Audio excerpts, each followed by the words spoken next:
Happy New Year! Happy 2024.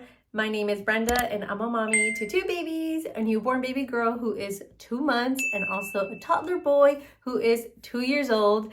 And as you can see from the title of this video, it is going to be about my gallbladder removal surgery that I just got a week ago. And I can't believe it's just been a week already because it feels just like yesterday that I was under general anesthesia about to get my gallbladder removed. So before I go ahead and talk about the surgery, I want to go back to where it all started. I was around 14 years to 15 years of age when I started experiencing abdominal pain, like right underneath my boob area, like right in the center. Let me show you guys where I felt it. So I felt it right here, right here.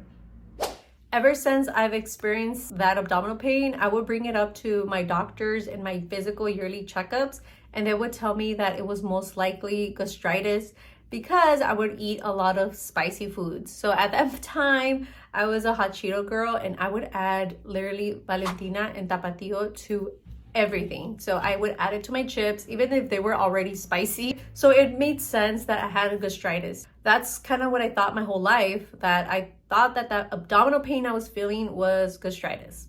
And when I would get the pains, it wouldn't last too long. It would last maybe like 30 minutes up to 2 hours max. Fast forward to January of 2023, I had the worst excruciating abdominal pain I have ever experienced in my life. I ended up in the ER because that pain wouldn't go away and I had it for like 2 days straight. I literally don't know how I survived 2 days with that pain, but anyway, I ended up in the ER. They did an ultrasound and they gave me pain medications as well. And that actually helped me with the pain and it just went away out of nowhere. But when they did that ultrasound, they told me I had a gallstone inside my gallbladder and the size was 1.5 centimeters. And I also had a sludge. So yeah, that's what happened. Then I was referred to a GI surgeon. I think that's what it's called. But anyway, it was a general surgeon.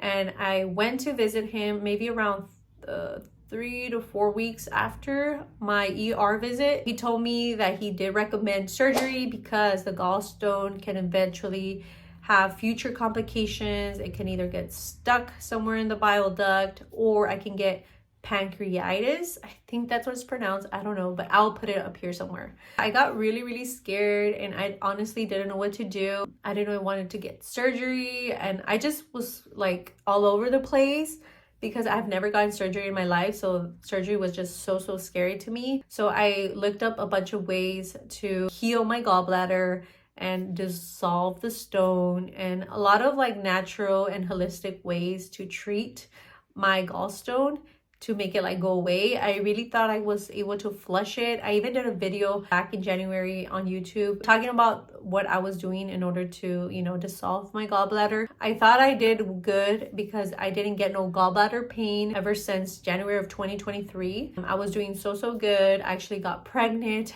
around February. I didn't experience no gallbladder pain in my pregnancy, nor in my first pregnancy, which I am super duper thankful because that pain is horrible and I cannot imagine having that pain while you're pregnant. And if you have gallbladder pain or gallbladder attacks while you're pregnant, I am praying for you because I know it sucks. The pain is so bad. I rather give birth and go through labor than go through the gallbladder attacks again. It's that horrifying. So my pregnancy was good all through 2023.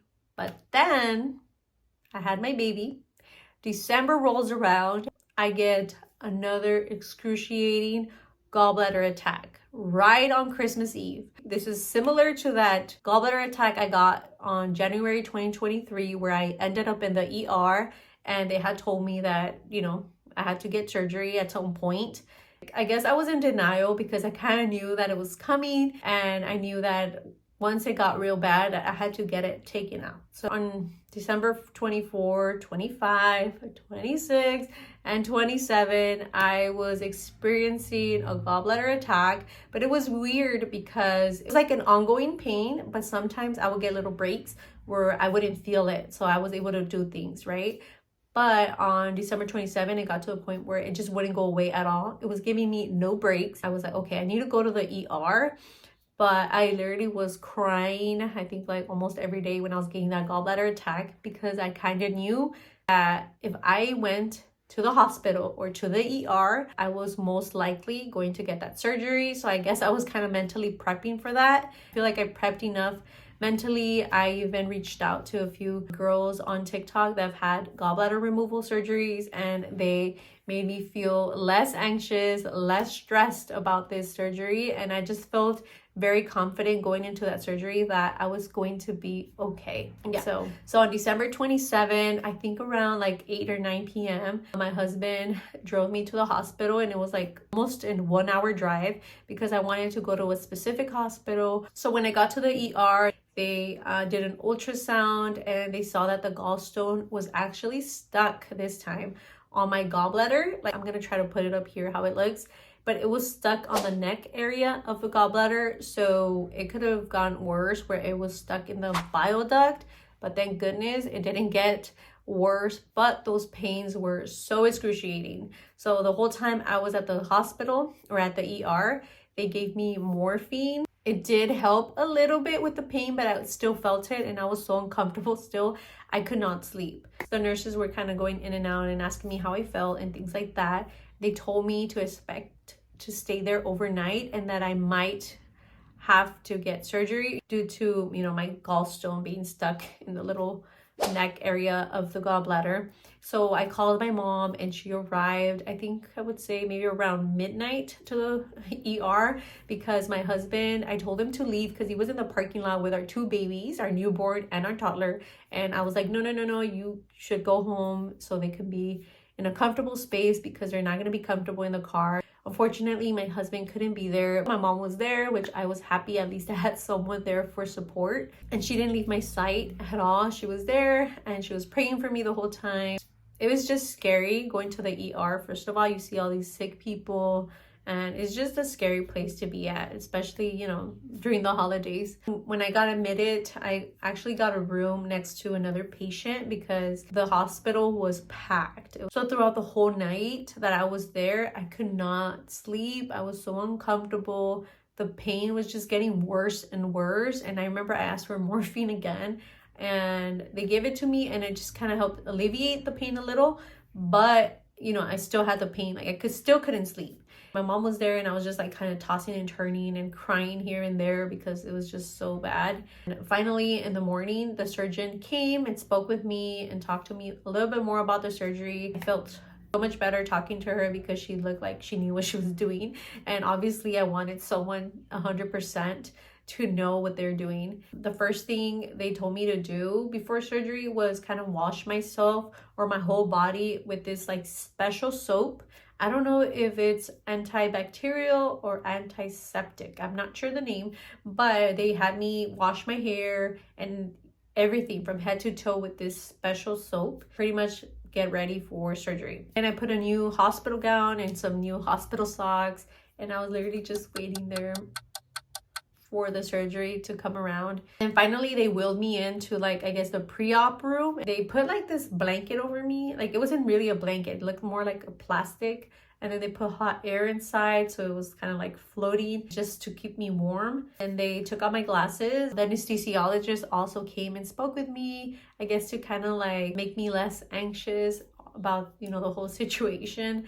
And he was really kind. He told me the whole process. I asked him how they administer the anesthesia, and he told me that they just put in the IV and then you knock out. When they were getting me ready and pre-op, my mom was actually praying for me again. I literally don't remember how many times she prayed for me, but she prayed for me so many times, and I'm so thankful for that because I was also praying for myself. And again, I'm thanking God the whole time that I'm there, like, thank you for my life, and hopefully everything goes well because I have 2 babies, and I was just terrified of leaving them alone. Even though their dad is the best, he knows the routine to the T, but still, you know, it's just, as a mom, you get so scared to get, you know, any type of surgery. Yeah, so my mom also called my siblings, my husband, and I was able to speak to them like right before I went into the operating room, which was really nice. And I got emotional again, started crying. So yeah, I had to say bye to my mom. They rolled me into the operating room, which looks so scary because, like, I don't know, just looks like a movie. What you see in the movies when they're about to do surgery on someone, that's exactly how it looks like. I remember laying down. They switched me to like another bed. They told me, okay, we're gonna administer your anesthesia. And I remember they, the anesthesiologist did his thing. And I don't even remember counting to 3, and I knocked out. When I woke up, I was like, oh my gosh, it's over. Like, I can't believe it was that quick. I slept through the whole thing, of course. I didn't wake up at all, thank goodness. It worked as it should. Right after that, I remember calling my sister, I think, letting her know that everything went well, because I don't know my mom's number by memory, and I think I forgot to give it to the nurses. I had to call my sister because I think I had her as an emergency contact on paper, so I told them to call her so she can call my mom and let her know that everything's good. So yeah, they told her immediately that everything went well, and I was just recovering in the room. I think it was about like an hour of recovery, and then after that they took me to the room where I was in previously before pre-op and the whole surgery. Once I was back in that room, I got reunited with my mom, and she started praying right away and thanking God that everything went well. And I also was praying because I was so grateful and thankful that the whole surgery went smooth and successful, and that there was no complications at all, because it just went really good. So I am so happy for that. I'm so happy for the doctors and the nurses who were very kind and informative. That made the whole process seem less scary, and I just felt confident that they were gonna do, their job right. So my surgery was around like 11-ish. It only took 40 minutes, the whole procedure. And then around like, I would say maybe around 1, they gave me some food. It was all clear liquids. And then around like 6, they gave me dinner. Again, pure clear liquids, broth, and all that good stuff. And then my sister actually came and visited me, and she was there for quite a while. And they discharged me around 7 p.m., I would say. And then my sister drove me to the pharmacy, and she drove me home to my babies and my hubby. That was pretty much the whole process. I thought it was really fast because, again, I got admitted to the hospital on December 27 around like 10 p.m. I had my surgery December 28 at around 11, and then I got discharged at around 7 p.m. December 28, which was the same day of surgery. So they actually did 4 incisions. So I have 2 on my right side on my abdominal area. I have 1 underneath the boob area, and then I also have 1 on my belly button. And I'm going to show you guys right now how it's looking. There's 2 incisions right here. 1, 2, and that like white stuff around it is surgical glue. Then I have 1 underneath my belly right here, and underneath my boob area right there. I think that's the biggest one I have. Yeah, those are my incisions, or my battle scars, how I want to call them. I've been recovering super duper well. I did experience lots of abdominal soreness like the first 3 days of my recovery, which wasn't too bad. It just felt like I did a super hardcore ab workout. I have not experienced any pain at all. I've experienced some mild bloating, but besides that, it's been going pretty smooth. I just have to remind myself to kind of take it easy, because I think it was like 2 days ago where I kind of overdid it and I started feeling soreness again. And I think it's just me, just have to kind of slow down and relax and make sure that I recover. It's January 6th, so it's been like a week and a half since I got the surgery, and I will have a follow-up appointment with a surgeon on January 12th. So I am excited to see what she says, because I feel like my incisions are looking pretty good. Anyway, just wanted to share this whole experience because I feel like it was really positive. When I was actually looking for gallbladder removal surgery stories or outcomes or things like that, I would find that I would see a lot of negative ones. And one of the biggest issue was that after surgery, a lot of people mentioned that they had diarrhea or constipation. They just had like a negative outcome. When I would see those, I would get discouraged to get the surgery. And I was just kind of getting more scared about the whole process overall. So that's why I wanted to make this video, to help you or make you less scared of getting surgery. But I do have to do a quick disclaimer. You know, everyone's different. I know everyone experiences are completely different when it comes to surgery. It just, you know, depends. I've never had any other issues, well, besides mild migraines here and there, but I've never had any other health issues, and this is like the first one that I have ever experienced. So, all right, so I'm gonna end the video right here, and I just wanna say thank you so much for watching, and I hope you all have a great day or great night whenever you're watching this. And remember, no hay mal que por bien no venga, which pretty much means find the silver lining in every situation, especially the negative ones. Make sure you have a positive attitude, a positive mindset when you're going into anything. And yeah, alrighty, I hope to see you on the next video. Bye.